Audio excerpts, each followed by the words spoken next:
Hey folks, I'm Tina Hui with Follow the Coin. Welcome to this week's Bitcoin Roundup. Well, we've got some good news. Bitcoin's price seems to be going steady somewhat, although if you're day trading, we would be sure to pay attention to that ticker. It has been fluctuating within the range of $392 and $358 all week. This has been a busy week with some interesting developments, so we're going to go over them.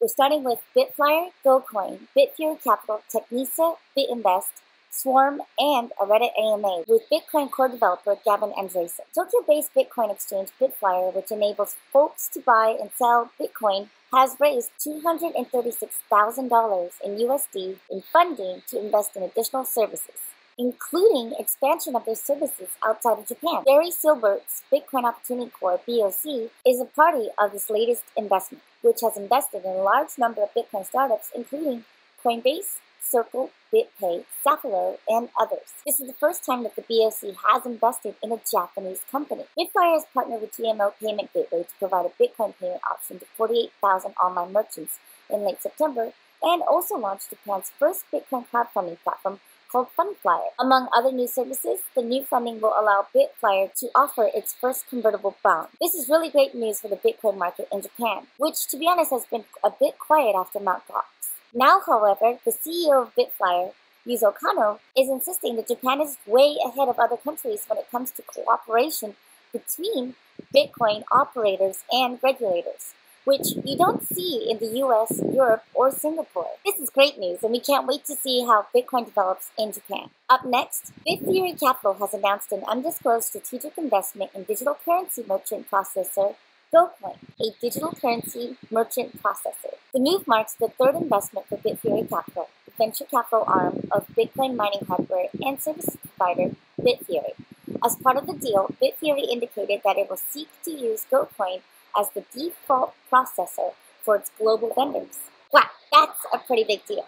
In an interview, GoCoin CEO Steve Beauregard framed the investment as one that would also add new business-to-business or B2B clients to his company's existing customer base. Beauregard has been quoted telling CoinDesk that the goal is to bring all BitFury's vendors into the ecosystem and have them accepting payments in Bitcoin via their platform. So that includes everything from the providers of electricity to rack space to hosting services. Move marks BitFury Capital's first investment in a payment processor since it began extending capital to the Bitcoin ecosystem this August. To date, BitFury Capital has invested in Bitcoin enterprise security firm BitGo and an undisclosed wallet provider. The investment is the latest validation of GoCoin as a market leader in the industry's increasingly competitive merchant processing space. In September of 2014, GoCoin was added as a processing partner in PayPal's payments hub, along with its more well-known competitors in the US market, which include BitPay and Coinbase. GoCoin's key differentiator is that it allows merchants to accept altcoins such as Litecoin and Dogecoin in addition to Bitcoin. The altcoin service offering has been well received by major merchants such as BTC Trip, CheapAir, and Hustler. In fact, GoCoin's system is built from the ground up to enable addition of more digital currencies as the market requires.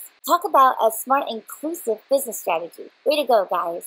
And in Brazil, a company called Tecnisa is becoming the biggest Bitcoin merchant in Latin America. Brazil-based real estate developer Tecnisa has announced it is now accepting Bitcoin, making the company Latin America's largest cryptocurrency accepting merchant by annual revenue alone. Figures from CoinDesk's State of Bitcoin Q3 report suggested that its revenue figures put Tecnisa among the top 10 largest Bitcoin accepting merchants in the world. The publicly traded company boasts net operating revenues of 1.8 billion reals in 2013. What is that in USD? Approximately $728 million in revenue. In an interview, Tecnisa marketing and media manager Gustavo Reis expressed hope that his company would encourage more widespread Bitcoin adoption in Brazil. As with the internet, Reis believes being early with Bitcoin acceptance will position Tecnisa as the leader in the next big technology that could potentially transform commerce as we know it today.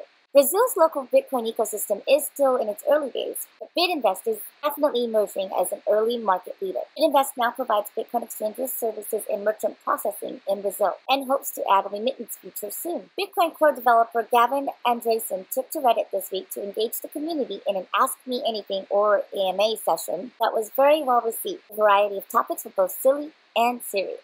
The 47-year-old chief scientist for the Bitcoin Foundation has detailed his contributions to the Bitcoin space so far. They include the 9 Bitcoin improvement protocols, or BIPs, he has written, including multi-signature transaction support and the payment protocol, plus the thousands of lines of code he has added to the Bitcoin core. Thanks, Gavin. The extended session, however, focused mostly on the future of Bitcoin, with Reddit participants asking for Andresen's insights on what they can do to help spread the use of Bitcoin and what he sees as the biggest challenges that remain for the technology. For more insights on that, we will be publishing a video with some of the best parts of his AMA shortly.